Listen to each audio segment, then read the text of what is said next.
If you need to get more food or drink, go for it. On Ash Wednesday, I said that by the end of Lent, you would probably be tired of hearing the lyrics from Following by the musical group Ordinary Time. We're almost done with it, though none of you has complained, at least not to me. Week by week, I've prayed, quote, "There's a hook in this meal. To receive is to follow." Almost every week I've wanted to point to the altar, but it seemed weird to what I meant in the middle of a closing prayer, so I haven't. Another line in that song hits home tonight, too. Concluding the verse on the crucifixion, which I'll be preaching on tomorrow at St. Albans, the lyricists write, "Broken to feed a much deeper need than we knew." We're not reenacting the Last Supper tonight. This is not like a Christmas or Epiphany pageant. Nevertheless, we remember.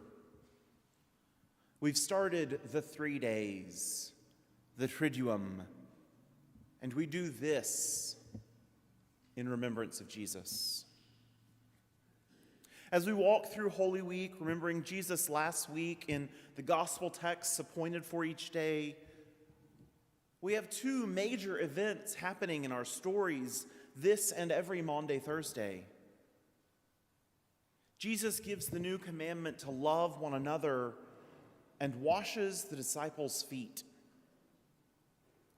But John doesn't have a Last Supper with an institution narrative, but he's the only one who has foot washing. So, we hear Paul writing to the Corinthians about what he's learned through Jesus' body, the church. Paul is writing to the Corinthians worried about their liturgical practices. The liturgical practices he's concerned with aren't about whether to use incense or not. This wasn't a conversation about substantial bread or wafers or which side of the altar someone should stand on during the Eucharistic prayer. No, rather, Paul is worried about disunity when the Corinthian church gathers to celebrate communion. All through his letter up to this point, Paul has been concerned with disunity of the Christian body. What we hear tonight from 1 Corinthians goes hand in hand with Jesus' commandment, his new commandment, to love one another. It also sits well with the lyrics about Jesus being broken to feed a much bigger need than we know. Richard B. Hayes says, quote, "Paul's vision of community comes into conflict with the Corinthians' conventional social mores, which require distinctions of rank and status to be at the table. The more privileged members expect to receive more and better food than others. Paul appeals to the tradition of Jesus' institution of the meal in order to highlight Jesus' death and to remind the Corinthians that they are to remember him as they eat together. This memory should bring a halt to their selfish behavior." This is the epitome of living into Jesus' vision of loving one another. That within 25 years of Jesus' resurrection, the good news has spread to Corinth. That's 800 miles from Jerusalem. Jesus' message of salvation has broken containment from just Jewish communities in Jerusalem and Galilee. It's good news, but it's hard to hear, or at least act on fully. In 25 years, the new converts haven't quite gotten the reality of what God's reign is like.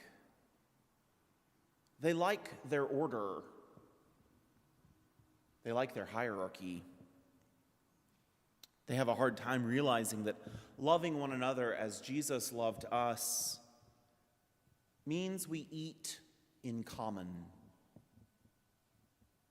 Paul, writing to the Corinthians, is writing to remind them of the faith they've claimed as their own. As he's concerned with their liturgical practice, he points us all back to the great, deep needs that we have as frail humans. For as often as you eat this bread and drink this cup, you proclaim the Lord's death until he comes again. On the night when he was betrayed, Jesus did what we're about to do. This tonight is the night of Jesus' betrayal. He took bread and wine and told his followers that it was his body, broken, given for them. Broken and given to meet a need bigger than they even knew. In writing with his concern about Corinthian worship practice, Paul is telling them that there's a hook in this meal. This meal of bread and wine done in memory of Jesus isn't just hanging out. It's not merely a dinner party. The hook in this meal is that to receive is to follow Jesus. Paul writes that whenever we receive, that as often as we eat this bread and this cup, we proclaim Christ's death until he comes again. The hook in this meal is that to receive is to follow. The needs that are met, needs bigger than we even know, are met in this same bread and cup. When we take Jesus into our bodies through this holy bread and wine, he becomes one with us and we with him. We're not left on our own as we follow him. When we take Jesus into our bodies through this holy bread and wine, we become one with one another through Jesus. God's grace suffuses us as we follow Jesus when we leave from this table. We've started down this road of the 3 days. The night in which Jesus is betrayed is upon us. We've shared food together in common at our social table fellowship, hearing from God's scriptures. We'll share more food together in common as we eat and drink Jesus' body and blood. Tonight we get glimpses of where following Jesus leads. It leads to serving one another, to not elevating ourselves over one another, and to loving one another as Jesus has loved us. It's not always easy, but we are not on our own.